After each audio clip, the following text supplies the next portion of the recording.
Life achieve coaching সেন্টারের পক্ষ থেকে আজকে যে ক্লাসটি হতে চলেছে সেটি একটি ভীষণ গুরুত্বপূর্ণ বিষয়, আবার ভীষণ গুরুত্বপূর্ণ একটি আমাদের অর্থাৎ মানব দেহের একটি অঙ্গ, যা হলো ব্রেন অর্থাৎ আমাদের মস্তিষ্ক। আমাদের শরীরে অর্থাৎ মানব দেহের সব থেকে গুরুত্বপূর্ণ এবং সব থেকে জটিলতম একটি অঙ্গ হলো ব্রেন বা মস্তিষ্ক। এই ভিডিওটিতে আমরা আলোচনা করব ব্রেনের বিভিন্ন পার্টকে নিয়ে, অর্থাৎ গঠনগতভাবে ব্রেনের বিভিন্ন যে ভাগ রয়েছে, বিভাগ রয়েছে বা বিভিন্ন পার্ট রয়েছে আমাদের মাথার মস্তিষ্কের, সেই প্রত্যেকটি পার্ট সম্পর্কে আমরা জানবো এবং তাদের ডিফারেন্ট যে কাজ বা এক একটি পার্টের যে নিজস্ব বৈশিষ্ট্য বা কাজ সেইগুলি সম্পর্কে আজকে জানবো। এছাড়াও কেন্দ্রীয় স্নায়ুতন্ত্র, নিউরন, বিভিন্ন ইম্পর্টেন্ট তথ্য আজকের এই ভিডিওর মাধ্যমে আমরা জানতে পারবো এবং সেখান থেকে কিন্তু বিভিন্ন কম্পিটিটিভ এক্সামেও অ্যাজ এ জেনারেল নলেজ হিসেবে প্রশ্ন আসে। এবং যেহেতু এই ব্রেন বা মস্তিষ্ক মডার্ন সায়েন্স বা আধুনিক বিজ্ঞানের একটি ভীষণ গুরুত্বপূর্ণ অংশ, অর্থাৎ এই ব্রেনকে নিয়ে জানার বা বোঝার এখনো অনেক বাকি আমাদের বিজ্ঞান মহলেও। এখনো বিভিন্ন রিসার্চ, বিভিন্ন বৈজ্ঞানিক গবেষণা হয়ে চলেছে প্রতিনিয়ত আমাদের ব্রেনকে নিয়ে বা আমাদের মস্তিষ্ককে নিয়ে। তাহলে আজকের এই ইন্টারেস্টিং ক্লাসটি শুরু করা যাক। আমাদের মাথা, এই যে মাথার যে শক্ত হাড় যেটাকে আমরা বলি মাথার খুলি, তাই না?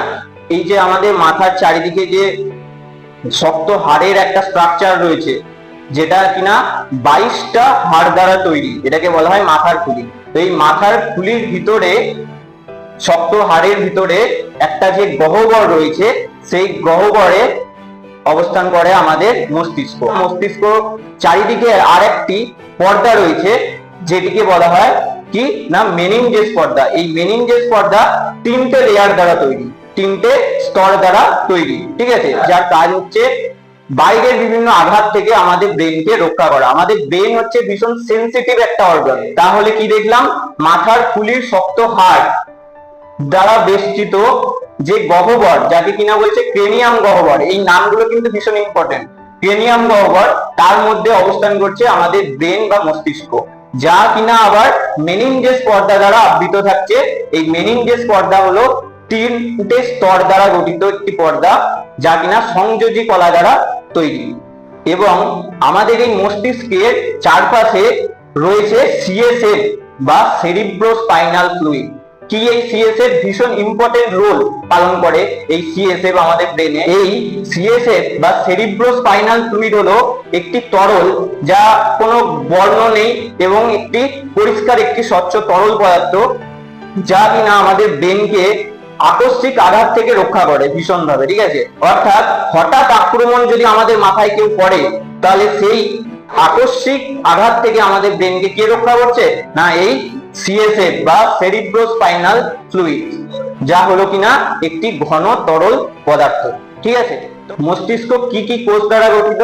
আমাদের মস্তিষ্কের মধ্যে রয়েছে, প্রথমেই রয়েছে নিউরন কোষ। এই নিউরন কি? নিউরন হলো আমাদের মানবদের সব থেকে বড় বা সব থেকে বৃহৎ কোষ হলো নিউরন কোষ। এই নিউরন কোষ কিন্তু একবার ড্যামেজ হয়ে গেলে আর পুনরায় নিজে থেকে সেরে উঠতে পারে না। অন্যান্য দেহের কোষের মতো, যেমন আমাদের ত্বক বা পেশি বা হাড়, সেই সব কোষের মতো কিন্তু এই নিউরন কোষ একবার ড্যামেজ হয়ে গেলে বা ক্ষতিগ্রস্ত হয়ে গেলে বা মরে গেলে এই কোষগুলো কিন্তু পুনর্জীবিত হতে পারে না এবং এইগুলো অন্যান্য শরীরের কোষের মতো কিন্তু রেপ্লিকেট করতে পারে না। অর্থাৎ এই নিউরন কোষ কিন্তু নষ্ট হয়ে গেলে আর নিজে থেকে তৈরি হয় না আমাদের মস্তিষ্কে বা আমাদের শরীরে, ঠিক আছে? শরীরে যে 5টি টোটাল ইন্দ্রিয় রয়েছে, অর্থাৎ আমাদের চোখ, যার দ্বারা আমরা কি দেখছি, কোনো কিছুকে দেখছি আলোকে, এবং আমাদের কান, যার দ্বারা আমরা কোনো সাউন্ড ওয়েভ বা শব্দকে শুনতে পাচ্ছি। ত্বকের মাধ্যমে আমরা তাপ, চাপ, এই ধরনের বিভিন্ন অনুভূতি করতে পারি। এছাড়া রয়েছে আমাদের নাক, যার মাধ্যমে আমরা বিভিন্ন গন্ধকে বুঝতে পারি। এবং রয়েছে আমাদের জিহ্বা, যার মাধ্যমে আমরা কি বুঝতে পারি? না স্বাদ, বিভিন্ন খাবারের স্বাদ আমাদের জিহ্বার দ্বারা বুঝতে পারি। তো আমাদের এই 5টি ইন্দ্রিয় দ্বারা যেসব তথ্যগুলো গ্রহণ করছে আমাদের বডি, আমাদের এই স্নায়ুতন্ত্রের মাধ্যমে নিউরন কোষের দ্বারা চলে যাচ্ছে আমাদের ব্রেনে, ঠিক যেমন কম্পিউটারে আমরা ইনপুট দিই, সেটা কোথায় চলে যায়? প্রসেসরে। সেরকম এই নিউরন কোষের মাধ্যমে চলে যাচ্ছে তথ্যগুলো আমাদের ব্রেনে, এবং ব্রেনে গিয়ে ব্রেন সেটা সেই তথ্যগুলোর মধ্যে সমন্বয় সাধন করছে, অর্থাৎ প্রসেসিং করছে, এবং তারপরে আবার পুনরায় আমাদের সেন্ট্রাল নার্ভাস সিস্টেম বা কেন্দ্রীয় স্নায়ুতন্ত্র এবং স্নায়ুতন্ত্রের বিভিন্ন কোষের মাধ্যমে, এই নিউরন কোষের মাধ্যমে ইনস্ট্রাকশন বা ইঙ্গিতকে প্রেরণ করছে, এবং সেইভাবে আমাদের শরীরের বিভিন্ন অঙ্গ এবং আমাদের মানসিক চিন্তা ভাবনা প্রতিনিয়ত ঘটে চলেছে। ঠিক আছে, তাহলে এই নিউরন কোষ আমাদের ব্রেন এবং আমাদের সম্পূর্ণ নার্ভাস সিস্টেমের মধ্যেই রয়েছে, যা হচ্ছে স্নায়ুতন্ত্রের প্রধান কোষ। এই যে নিউরন কোষ, এর একটি বিশেষ বৈশিষ্ট্য কি বললাম না, এ কিন্তু বিভাজিত হতে পারে না, মানে একটা থেকে একাধিক কোষ করতে পারে না নিউরন। এবার অনেকের প্রশ্ন হতে পারে যে নিউরন কোষ তো বিভাজিত হয় না, এবার আমরা জানি যে আমাদের শরীরে যে ক্যান্সার হয়, বিভিন্ন অঙ্গে যে ক্যান্সার হয়, আমাদের কোষের বিভাজনটা যখন আমাদের শরীরের পক্ষে ক্ষতিগ্রস্ত হয়, তখনই আমাদের শরীরে কি হয়? ক্যান্সার বা টিউমার দেখা যায়। তাহলে এই নিউরন কোষ তো বিভাজিত হতে পারে না, কিন্তু আমাদের ব্রেনে কি ক্যান্সার বা টিউমার হয় না? কিন্তু ব্রেনে ক্যান্সার বা টিউমার দেখা যায়, কখন দেখা যায় না? তার কারণ হচ্ছে এই গ্লিয়া কোষ অর্থাৎ নিউরন কোষের সাথে আমরা আমাদের ব্রেনে কি কোষ দেখতে পাবো না? গ্লিয়া কোষ। এই গ্লিয়া কোষ বিভাজিত হতে পারে, এবং আমাদের ব্রেনে যেসব টিউমার বা টিউমার থেকে পরবর্তীকালে ক্যান্সারের সেল যে গঠন হয় বা ক্যান্সার হয় ব্রেনে, সেইটা কিন্তু এই গ্লিয়া কোষ বিভাজনের ফলেই উৎপন্ন হয়। ঠিক আছে, এরপরে আমরা দেখবো আমাদের ব্রেনের মধ্যে রয়েছে কি না? রক্তনালী। নিউরন কোষ, গ্লিয়া কোষ, রক্তনালী। ঠিক আছে, এরপরে অনেকের প্রশ্ন থাকে যে আমাদের ব্রেনের যে স্ট্রাকচারটা, এই স্ট্রাকচারটা কি সম্পূর্ণ মানে নিরেট, অর্থাৎ পুরোটাই কঠিন? না, একেবারেই সেরকমটা কিছু নয়। আমাদের ব্রেনের ভিতরেও বা মস্তিষ্কের ভিতরেও কিছু রয়েছে গহ্বর বা ফাঁকা স্থান মানে কি? কিছু গহ্বর রয়েছে, যেগুলির মধ্যে রয়েছে কি? সিএসএফ বা সেরিব্রোস্পাইনাল ফ্লুইড, যা নিয়ে আমরা আগে আলোচনা করলাম। অর্থাৎ মস্তিষ্কের ভিতরেও কিন্তু রয়েছে বিভিন্ন গহ্বর। এই গহ্বর গুলোকে বলা হয় ভেন্ট্রিকেল। অনেক সময় পরীক্ষায় প্রশ্ন দিয়ে দেয় যে ভেন্ট্রিকেল কাকে বলে। ঠিক আছে, তাহলে এটা একটা ইম্পর্টেন্ট বিষয়। এছাড়াও আমাদের মস্তিষ্কের মধ্যে বা ব্রেনের মধ্যে রয়েছে 70% কিন্তু জল, অর্থাৎ ব্রেনের যে আয়তনটা বা ব্রেনের যে গঠনটা, সেটার মধ্যে সেটার 70% অংশ হচ্ছে জল বা H2O। ঠিক আছে, এটাও একটা ভীষণ ইম্পর্টেন্ট তথ্য। এরপরে আমরা দেখব যে মস্তিষ্ক বা হিউম্যান ব্রেনকে নিয়ে কিছু খুব গুরুত্বপূর্ণ কিছু তথ্য বা ভেরি ইম্পর্টেন্ট কিছু ফ্যাক্ট, যেখান থেকে বিভিন্ন কম্পিটিটিভ এক্সামেও কিন্তু প্রশ্ন আসে অ্যাজ এ জেনারেল নলেজ। অনেকেরই মনে প্রশ্ন আসে আমাদের যে আমাদের মোবাইলে বা কম্পিউটারে যেসব হার্ড ডিস্ক বা যেসব চিপ মেমোরি কার্ড যেটা ইউজ হয়, সেখানে আমরা দেখতে পাই 16 জিবি, 32 জিবি, এখন তো 256 জিবি এই যে স্টোরেজ ক্যাপাসিটি। তো এগুলোকে জিবি, গিগাবাইট, মেগাবাইট এইভাবে মেজার করি। তাহলে সেক্ষেত্রে অনেকেরই মাথায় প্রশ্ন এটা আসতেই পারে যে আমাদের ব্রেনের স্টোরেজ ক্যাপাসিটিটা কতটা, তাই না? কতটা? সেটা 100 জিবি, 200 জিবি, না তারও অনেক বেশি, নাকি এর কোনো লিমিটই নেই, আনলিমিটেড? তাহলে সেই প্রশ্নের জবাব হচ্ছে, প্রথম জবাব হচ্ছে আনলিমিটেড। ঠিক আছে, একদমই তাই। আমাদের ব্রেনের স্টোরেজ ক্যাপাসিটি বা তথ্য ধারণের যে ক্ষমতা, সেইটা কিন্তু রিসার্চ করে যেটা দেখা গেছে আনলিমিটেড। অর্থাৎ আমাদের সম্পূর্ণ জীবনে আমাদের ব্রেনের স্টোরেজ ক্যাপাসিটি বা তথ্য ধারণের যে ক্ষমতা, সেটা কখনো শেষ হয় না। ঠিক আছে, কখনো শেষ হয় না। কিন্তু তাও ম্যাক্সিমাম মানুষের ব্রেনের স্টোরেজ ক্যাপাসিটিকে মেজার করতে গিয়ে বিভিন্ন পরীক্ষামূলক বৈজ্ঞানিক গবেষণায় যেটা দেখা গেছে, সেটা হচ্ছে যে একজন প্রাপ্তবয়স্ক মানুষের ব্রেনের ক্যাপাসিটি হতে পারে 2.5 মিলিয়ন গিগাবাইট। ঠিক আছে, 2.5 মিলিয়ন জিবি। ঠিক আছে, আমাদের স্মার্টফোন বা কম্পিউটার ডিভাইসে যেমন গিগাবাইটের স্টোরেজ ক্যাপাসিটি হয়, সেরকম আমাদের ব্রেনের কিন্তু দেখা গেছে ম্যাক্সিমাম ক্ষেত্রে 2.5 মিলিয়ন গিগাবাইট বা তারও বেশি, যার কোনো সীমা নেই, অর্থাৎ আনলিমিটেড। ওকে, সেকেন্ড আসছে যে আমাদের ব্রেনে, অনলি আমাদের ব্রেনের মধ্যে নিউরন কতগুলি রয়েছে বা নিউরন সেল কতগুলো রয়েছে না? 86 বিলিয়ন, বোঝা যাচ্ছে? মিলিয়ন নয় কিন্তু, বিলিয়ন, মানে কি 8600 কোটি। কত নিউরন আছে আমাদের ব্রেনের মধ্যে, তাই না? 8600 কোটি নিউরন একে অপরের সাথে কানেক্টেড থাকে। অনেকের প্রশ্ন থাকে যে আমরা যখন ঘুমাই বা ঘুমের মধ্যে আচ্ছন্ন থাকি, তখন কি আমাদের ব্রেন জেগে থাকে, মানে ব্রেন কাজ করে, না আমাদের ব্রেনও ঘুমিয়ে যায়, ব্রেন কোনো কাজই করে না? ঠিক আছে, তো একদমই সেরকম নয়। আমাদের জন্ম থেকে একদম আমৃত্যু ব্রেন কখনো রেস্টে যায় না, কখনো তার নিজের কাজ থেকে বিরতি নেয় না। সে কিন্তু আমাদের ঘুমানোর সময়ও প্রতিনিয়ত কাজ করে যায়। যার একটা খুব ভালো এক্সাম্পল আমরা বুঝতে পারি, যেটা হচ্ছে স্বপ্ন, যেটা আমরা ড্রিম বলি বা স্বপ্ন দেখি ঘুমের মধ্যে।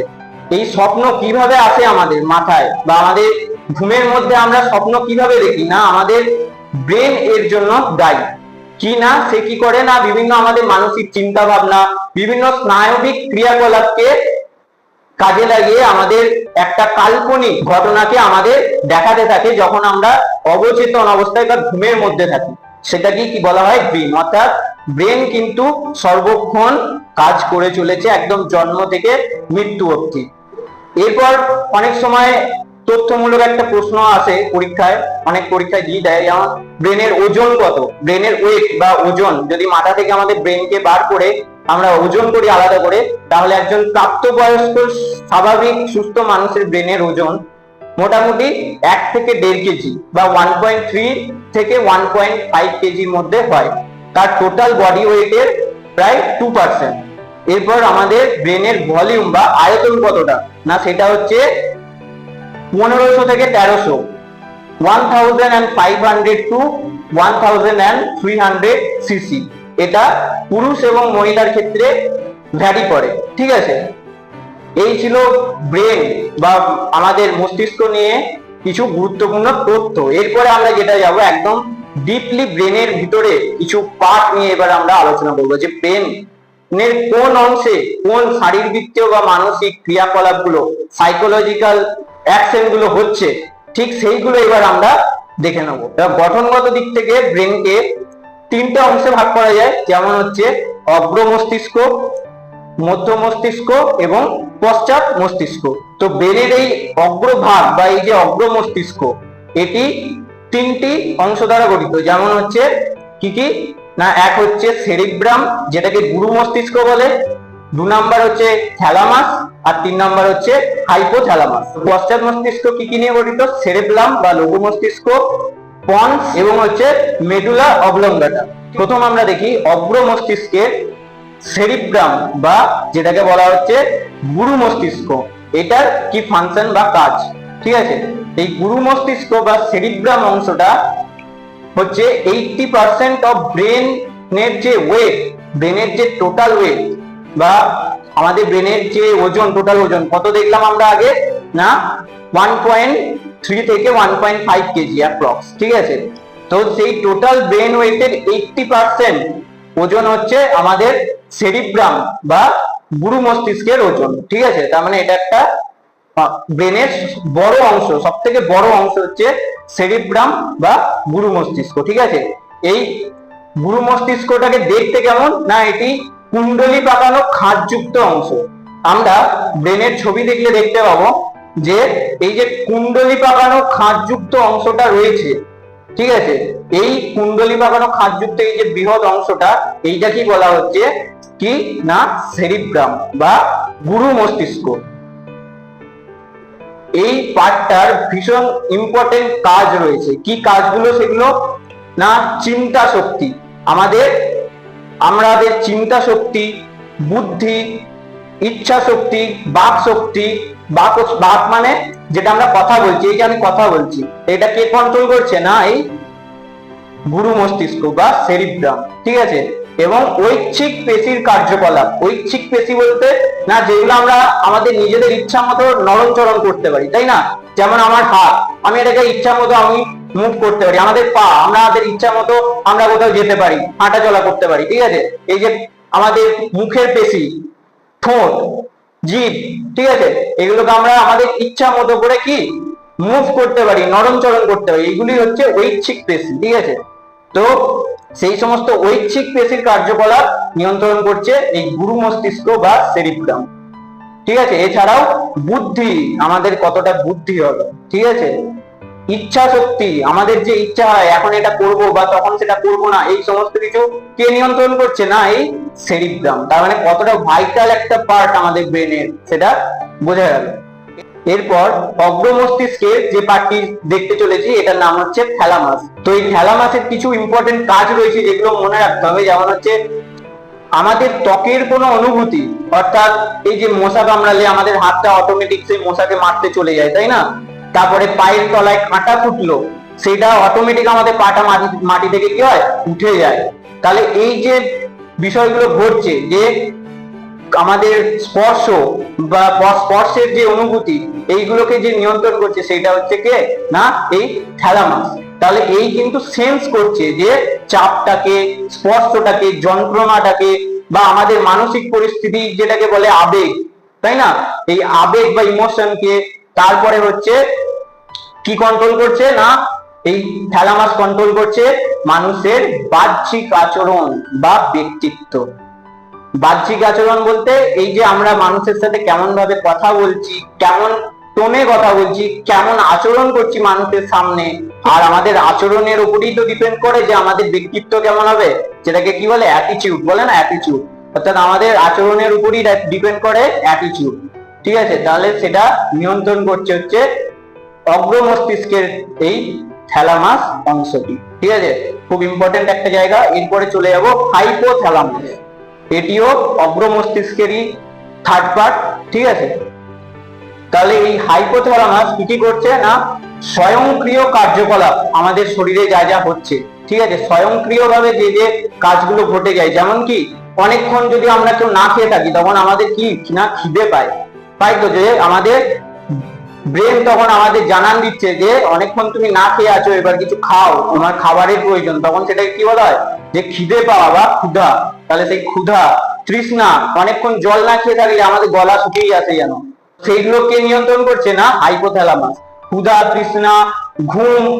এরপর যেমন ঘাম, আমাদের শরীরে গরম, বাইরের উষ্ণতা অনেক বেশি হয়ে গেলে, টেম্পারেচার বেশি হয়ে গেলে আমাদের ত্বকের মধ্যে যে ঘর্ম গ্রন্থি থাকছে, তাই না, লোমকূপের মধ্যে, সেই ঘর্ম গ্রন্থি থেকে ঘাম নিঃসরণ ঘটে এবং আমাদের ত্বকের বাইরে জমা হয়ে আমাদের শরীরের দেহ তাপকে কিছুটা ঠান্ডা করতে, অর্থাৎ বাইরের উষ্ণ আবহাওয়ার পরিপ্রেক্ষিতে আমাদের শরীরের যে তাপ, সেটাকে একটা নির্দিষ্ট সীমায় বজায় রাখার জন্য এই ঘাম হয়। আমাদের খুব গরম ওয়েদারের মধ্যে বা খুব দৌড়াদৌড়ি করলে আমাদের শরীরে ঘাম হয়, অর্থাৎ আমাদের বডির ভিতরের যে উষ্ণতা, যে তাপ, সেই তাপটা যেন অত্যাধিক বেড়ে না যায়, লিমিট ছাড়িয়ে না যায়, সেটা কন্ট্রোল করার জন্য ঘাম হয়, তাই তো।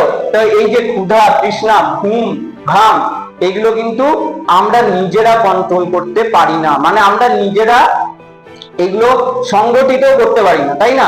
যে আমার ইচ্ছা, আমি এখন ইচ্ছা করলাম বাইরে ওয়েদার ঠান্ডা কিন্তু আমার ঘাম হবে বসে বসে, এটা কি হয়? হয় না।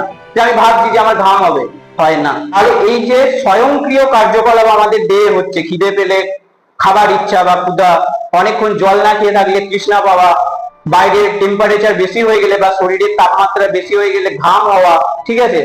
তারপরে কিছু মানসিক পরিস্থিতি, যেমন হচ্ছে রাগ, ঘৃণা, উদ্বেগ, যে আমাদের এই যে মেন্টাল স্টেট গুলো, মানসিক অবস্থাগুলো নিয়ন্ত্রণ করছে হাইপোথ্যালামাস। এছাড়াও কি নিয়ন্ত্রণ করে? রক্তচাপ নিয়ন্ত্রণ করে, আমাদের ব্লাড প্রেশার, ঠিক আছে, ব্লাড প্রেশারও নিয়ন্ত্রণ করছে হাইপোথ্যালামাস। তাহলে আমাদের মস্তিষ্কের ফার্স্ট পার্ট, যেটা আমরা অগ্র মস্তিষ্ক শুরু করেছিলাম, এইটার শেষ হলো। তো এরপর মধ্য মস্তিষ্ক, এটি হাইপোথ্যালামাসের নিচে, অর্থাৎ এর আগে যেটা করলাম হাইপোথ্যালামাস, তার ঠিক নিচে, এবং লঘু মস্তিষ্ক, যেটা পরবর্তীকালে পশ্চাৎ মস্তিষ্ক পড়ার সময় আমরা জানবো। তো সেই লঘু মস্তিষ্কের সামনে এবং হাইপোথ্যালামাসের নিচে অবস্থিত মধ্য মস্তিষ্ক, এটি একটি ছোট্ট সংকুচিত অংশ। ঠিক আছে, এর কি কাজ?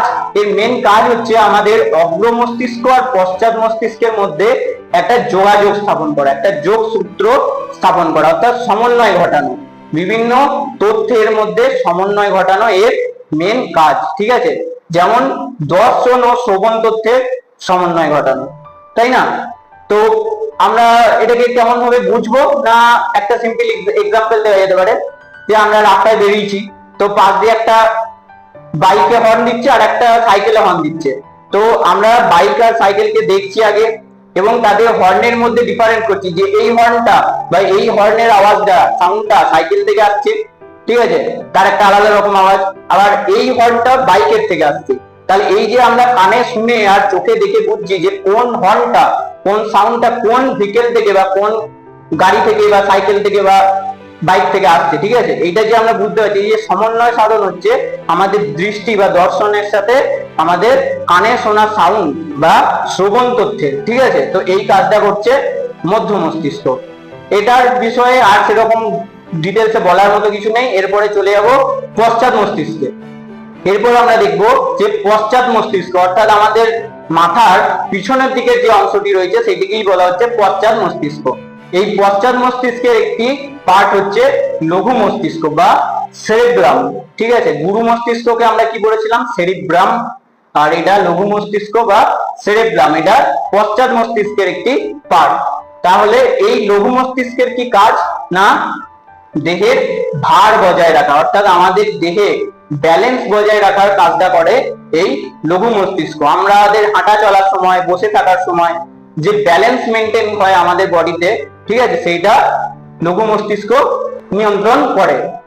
এবং চলাফেরার দিক নির্ণয়, এই যে আমরা দৌড়াই বা ছুটাছুটি করি বা চলাফেরা করি, সেই সময় আমরা কোন দিকে মুভ করব, কোন দিকে অ্যাকচুয়াল আমাদের গমনটা হবে, চলাফেরাটা হবে, সেইটা যে আমাদের ডিসিশনটা আমরা নিই এবং সেটাকে কন্ট্রোল করছে এই লঘু মস্তিষ্ক বা সেরিব্রাম। এরপরে পশ্চাৎ মস্তিষ্কের পরবর্তী পার্ট দেখবো, যেটা একটা খুব ইম্পর্টেন্ট পার্ট, সেটা হচ্ছে মেডুলা অবলঙ্গটা।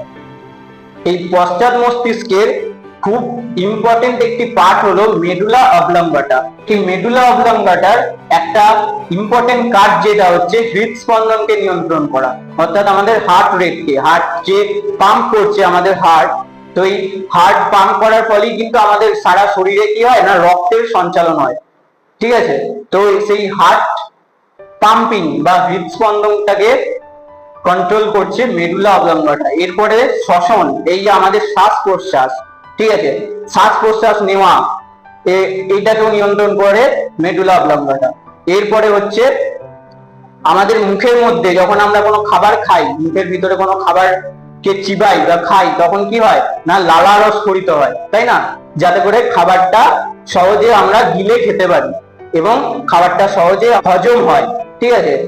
এছাড়াও লালারস কিরকম কাজ করে না, জীবাণুনাশক হিসাবেও লালারস কাজ করে, ঠিক আছে। খাবারের মধ্যে যদি কোনো ভাইরাস ব্যাকটেরিয়া থাকে, সেইটাও লালারসের সংস্পর্শে এলে অনেক সময় মরে যায়। তাহলে আমরা দেখলাম হৃদস্পন্দন, শ্বসন, লালাক্ষরণ, এইরকম যেগুলো স্বয়ংক্রিয় কিছু কাজ রয়েছে আমাদের দেহ নিজে থেকে করে প্রয়োজন সময়ে বা বিশেষ সময়ে, যেমন খাবার সময় লালাক্ষরণ। এছাড়া আমাদের খাবার যে গলাধঃকরণ যেটাকে বলে, মানে আমরা যে খাবারটা গিলছি তারপরে যে পথ দিয়ে আমাদের পেটের মধ্যে যাচ্ছে খাবারটা, সেই খাবারটার এই গিলে খাওয়ার এই যে প্রসেসটা, এটাকেও কন্ট্রোল করে মেডুলা অবলঙ্গটা।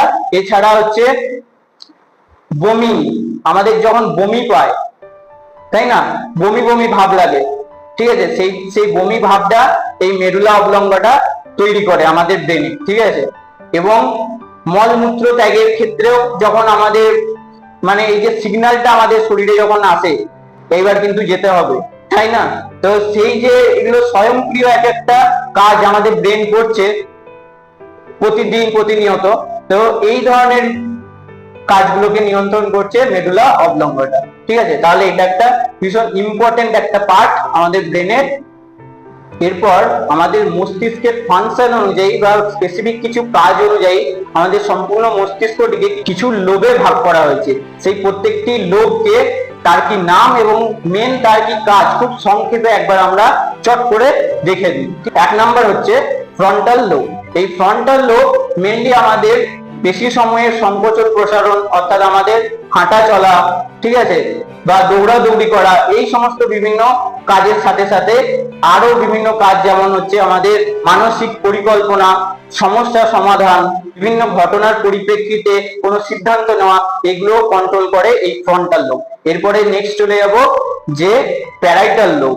তো এই প্যারাইটাল লোব হচ্ছে আমাদের ত্বকের যে সংবেদন, অর্থাৎ কোনো স্পর্শ বা ত্বকের উপর কোনো চাপ, তাপমাত্রা অনুভূত হওয়া বা উষ্ণতার অনুভূতি, এইগুলোকে নিয়ন্ত্রণ করে হচ্ছে বা এইগুলোকে প্রসেস করে হচ্ছে এই প্যারাইটাল লোব।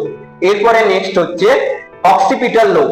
এই অক্সিপিটাল লোবের কাজ হচ্ছে আমাদের চোখে দেখা বিভিন্ন বস্তু বা দৃশ্যকে, ঠিক আছে, দর্শনকে মেনলি কন্ট্রোল করছে, আমাদের দর্শন শক্তিকে বা দৃষ্টি শক্তিকে, আমাদের চোখে দেখা বিভিন্ন দৃশ্যের শনাক্ত ও বিশ্লেষণ করতে সাহায্য করে হচ্ছে এই অক্সিপিটাল লোব। এরপরে হচ্ছে টেম্পোরাল লোব। এই টেম্পোরাল লোবের কাজ হচ্ছে যে শ্রবণ, অর্থাৎ আমরা কানে যেটা শুনি সেই সাউন্ডকে বা সাউন্ড ওয়েভকে প্রসেস করা এবং তার বিশ্লেষণ করা, সেই কাজটা যে করছে সে হচ্ছে টেম্পোরাল লোব। ঠিক আছে, আমরা আজকের এই ভিডিওর মাধ্যমে বুঝলাম যে আমাদের ব্রেন বা মানব মস্তিষ্ক কতটা গুরুত্বপূর্ণ একটা অঙ্গ। আমাদের বডিকে বা পেশিকে, শরীরকে শক্তপোক্ত করতে আমরা বিভিন্ন রকম ট্রেনিং করি, তাই না? জিমে যাই, ব্যায়াম করি, বিভিন্ন শরীর চর্চা করি, যাতে করে আমাদের শরীর ভালো থাকে। ঠিক সেরকম আমাদের ব্রেনকে আরো স্ট্রং করতে, আরো মজবুত করতে, যে কোনো পরীক্ষায়, সেটা জীবনের কোনো পরীক্ষা হোক কিংবা কোনো ক্লাস এক্সাম হোক বা কোনো কম্পিটিটিভ এক্সাম হোক, সমস্ত জায়গায় কিভাবে আমরা খুব সহজে সফলতাকে অর্জন করতে পারবো, যে কোনো খারাপ পরিস্থিতিকে কিভাবে বুদ্ধিমত্তাকে কাজে লাগিয়ে আমরা বেরিয়ে আসতে পারবো এবং প্রবলেম সলভ করতে পারবো, ঠিক এই বিষয়গুলো নিয়ে আমাদের এই হিউম্যান ব্রেন বা মানব মস্তিষ্ক নিয়ে সেকেন্ড পার্টে আমরা আলোচনা করব। তাহলে সেটি মিস না করতে সাথে থাকুন, সঙ্গে থাকুন লাইফ অ্যাচিভ কোচিং সেন্টারের ফেসবুক পেজ এবং ইউটিউব চ্যানেলে। তো আজকে এখানেই শেষ করলাম, দেখা হচ্ছে পরবর্তী ভিডিওতে।